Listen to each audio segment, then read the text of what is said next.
I'm Rick McGuire, the executive editor of Cardiosaurus World News. And you know, you may have thought that you left report cards back in 8th grade, but as our guest has tried to explain to everybody, that's really not the case for physicians today.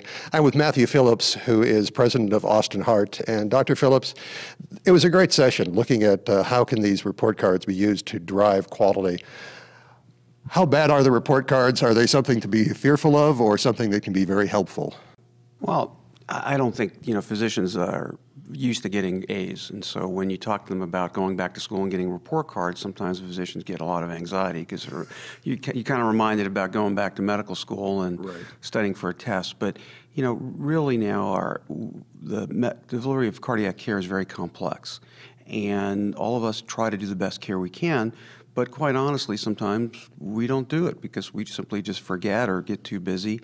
And every other industry has put mechanisms in place to make sure that quality is delivered. You don't get a product off the assembly line of a car where they just say, well, let's just build a car and see how it turns out. They have steps along the way to ensure that quality is being delivered. The report cards are just more of a structured way of reporting, and what they really do is drive mechanisms and processes that ensure that the care is delivered correctly. Unfortunately, healthcare is one of the only areas left in our society where the consumers are left with sort of a blank slate. It's very similar to, going on an airline. You decide to go on a flight and you're going to put your life in the hands of a pilot. When is the last time you asked the pilot for his credentials? Well, you don't. So in the absence of meaningful data, you assume quality. Well, the airline industry has done pretty well, though. There's not a lot of plane crashes. And so since they've performed that well, people can assume quality. Unfortunately, if you look at healthcare, we do not have the same quality record or the same consistency with lack of variability that the airline does. If we could deliver healthcare with the same reliability as the airlines do to get you from one place to the other and actually to get your luggage, we wouldn't need report cards. So this is the first step for us to begin to develop metrics in advance that we can follow. And the real goal of this is not to penalize anyone or give them a failing grade. The goal is to say, okay, there's an area that perhaps needs improvement. What could we put in place? A great example of this is very often when I talk to my colleagues, we'll say to them, do you follow protocols, for example, to suggest defibrillators for patients who have diminished ejection fraction who might need them? And the response we always get is, yeah, absolutely, I do it all the time. Well, then using your EMR, you start pulling up all those patients who have a low ejection fraction who don't have a defibrillator. You go back to the cardiologists who are very competent, have multiple board certifications, and you say, well, what about these two people? Did you talk to them? And the answer is, well, I forgot, or I missed them. So to prevent that, you have to build things into your data systems that will let you track your data. The main issue, though, the data really has to be point of service. Half the cardiologists in America are above age 50. And we see a lot of data, a lot of patients. What we're hoping to get to, I think, is real-time point of service processes that will allow you to get a good report on the report cards.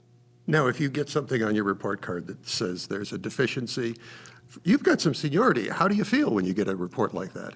Well, I think it's, personally, and since I run the group and I believe in it, I think it's great. I mean, in my particular world, I've been called by younger colleagues who've said, gee, we've reviewed your ultrasound readings of your cardiac echo and you missed a few things. Let's talk about it. That means the system is working.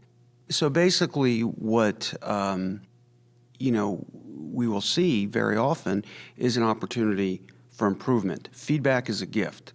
If you really want to be a professional and you want to deliver the best health care you can't just say, I'm a good doctor. You have to prove it.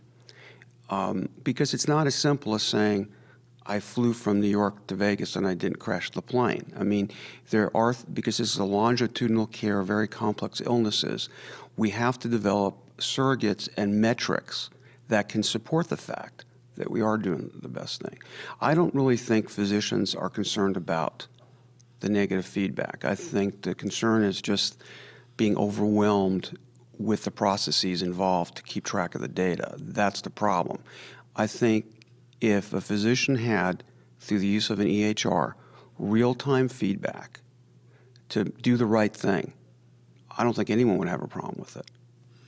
I mean, physicians tend to be the smart kids in the class. So, I mean, I would think that some kind of feedback like this would actually be they would be receptive to it.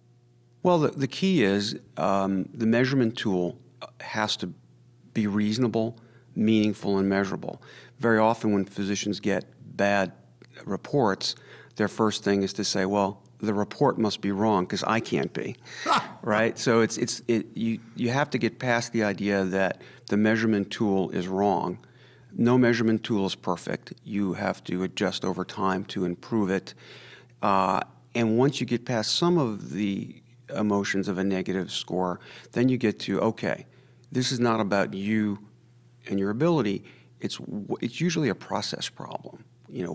Because no one willingly makes mistakes. I mean, so, but I think the challenge we have now is there's so many reports, and each payer has their own report, and then you have registries, and they're all different. And what's going to happen is there has to be a consolidation into one or two type of reports that are easily tracked, computerized, point of service. And they have to be transparent, meaningful, and measurable. I mean, think about it. You can buy a car, go online, and in about 10 minutes before you go to the dealership, you have looked at 3 or 4 different types of cars, you've seen head-to-head comparisons, and you've seen the data that's reasonably good about their performance, their efficiency, their cost, and their safety. And the car industry is pretty good about making reasonably good cars because they have report cards internally that they use. Now, physicians may bristle at some of that because they'll say, healthcare is not the same as making a car. But, we know clearly physicians will do the right thing when they remember. And if you audit physicians' charts, very often you will find, in our group alone, we asked our doctors, have they followed up on patients with carotid stenosis greater than 70%? And we were shocked to find out by scanning the EMR how many patients were not followed up. And actually, we put a process into place which recently saved a man's life. It developed a tracking mechanism to make sure that people with aortic aneurysms were followed up.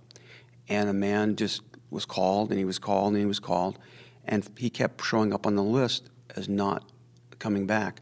Eventually, we did reach him. He'd been out of town. He had a 9-centimeter aneurysm, totally asymptomatic, and got operated on the next day. He would have died. The only thing that saved him was we realized we needed a systematic way of following up patients that didn't rely on the physician's memory. It started with a scorecard. How are we doing at following up vascular disease? The score was bad. We were doing a bad job. You put processes in place, do a better job, and now you save someone's life. And that's not by any cardiologist doing anything differently. That's simply by using your data systems effectively to manage a disease. So these scorecards, they're here now and they're going to stay, as far as you're aware of.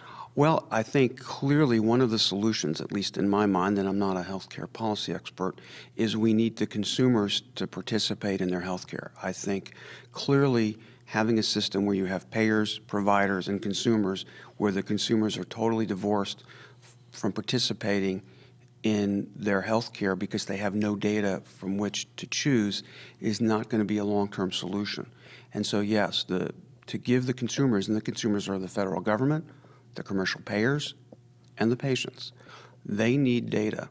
But the data is not to see who gets an A. The data is to help physicians so that everyone gets an A. Because ultimately, all of us are above age 50, and we're going to be patients. So, we want it's not just for us as a provider. We're going to be patients, and our families are patients. It's to take out the variability in healthcare and give it this.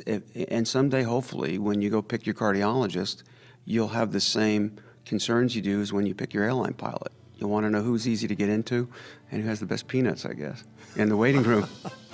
Thank you, Dr. Phillips. I appreciate your time.